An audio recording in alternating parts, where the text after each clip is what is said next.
নমস্কার, আমি মুক্তধারা বসু।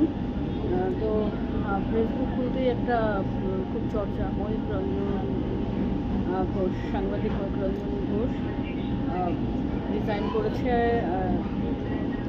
আর বাংলা থেকে।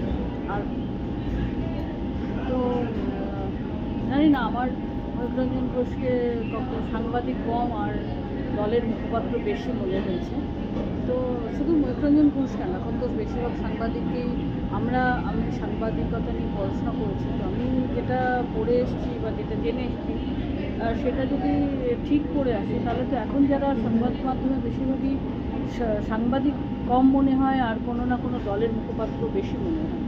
তো সাংবাদিক মহিতরঞ্জন ঘোষ বলার আগে আমার মনে হয় যে কোনো একটা দলের মুখপাত্র মহিতরঞ্জন ঘোষ বলাই ঠিক ছিল।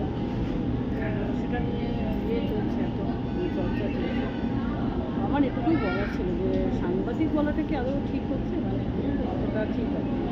এখন চ্যানেল আর সাংবাদিকদের ভূমিকাই হচ্ছে কোনো না কোনো দলের মুখপাত্র হয়ে কথা বলা।